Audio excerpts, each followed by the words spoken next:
today. Speaking of politicians who care, speaking of politicians who are willing to stand up and defend us and do what it takes, do the work, make the enemies potentially to defend us and to stand up for Western New York, I want to welcome Mr. Poloncarz.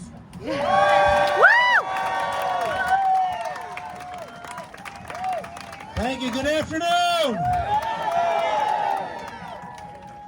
I got a few words I want to say before I get into the meat of it.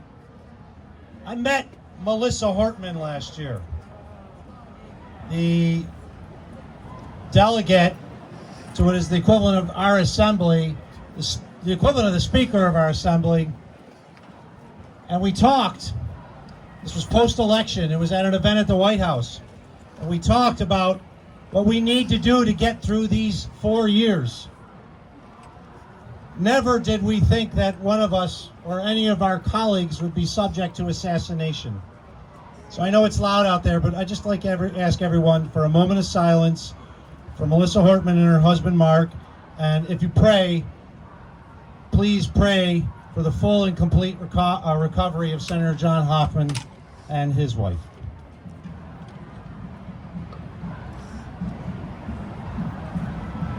Thank you. I don't need to tell any of you why we're here. We know there was an election last year that didn't go the way a lot of us wanted. But that sometimes happens in democracies, and you work to create a better country as a result of it. And I know there's a lot of people out there might even be one or two here, who did vote for President Trump. But I can tell you this, and I'm hearing it from people who did vote for him. They did not vote for the elimination of HEAP, which is the primary provider of heat to some of our eldest residents. They did not vote for the ripping apart of Medicaid, which is the primary provider of health coverage for approximately 35% of county residents. They did not vote for the destruction of the Department of Education. They did not vote for eliminating Head Start. They did not vote to see all of this happen to give a tax cut to Elon Musk and other billionaires. And they certainly did not vote to see the names of the Tuskegee Airmen, Harriet Tubman, Jackie Robinson, be stripped from the history of our government. This is nothing more than a whitewashing of the true history of our country. They're trying to portray a history of the United States that never existed. When they talk about we're going to make America great again, what the hell time are they talking about? Because our country had to go through a horrible civil war and then 100 years to guarantee civil rights to our friends that are African American and people of color. And here we are today, standing up for our democratic republic, and I thank you for doing it. I thank you for doing it, because democracies can die. Unfortunately, there's plenty of history of that.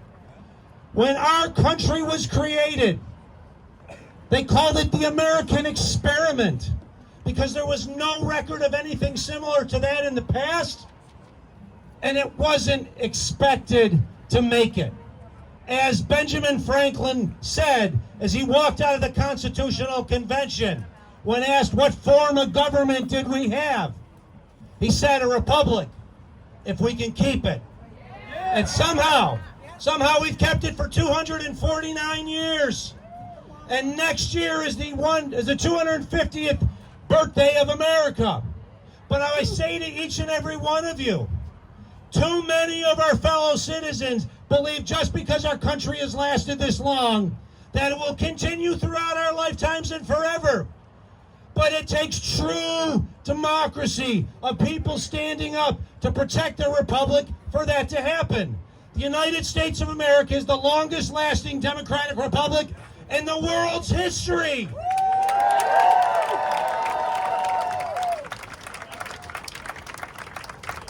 Each and every one of you here today is making a difference, but it can't end here today. It requires each and every one of us to have those difficult conversations with family members or friends or co-workers who supported the president and say, is your mom losing their Medicaid? What about that family that's now on the street because the job to ensure that they're working hard for the government of the people has now been lost? In Erie County, they stripped millions of dollars to go to food banks and food pantries. I've yet to meet anybody who thinks that's a good idea. We need to have those conversations because that's how we take back our country, is by letting people know that there is a better future. And you could have voted for the guy, but we're asking you to stand up for America, to stand up for our democracy.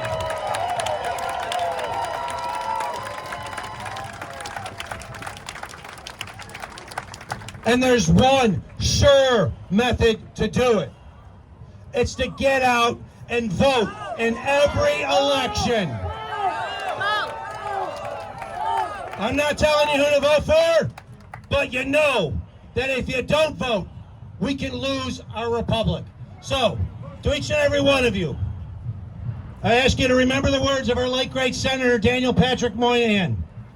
Everybody's entitled to his or her own opinion, but not their own facts. If you run into someone who's spewing false facts, you got to call them out on it. If you run into people who think it's okay to be a bigot or a racist, you need to call them out on it. If you see someone who's attacking the LGBTQ plus community, you need to call them out on it. You need to tell people that in the city of Buffalo, the county of Erie, the state of New York, we do not stand for that, and we will always, always, always fight for our democratic republic. Thank you all. Thank you.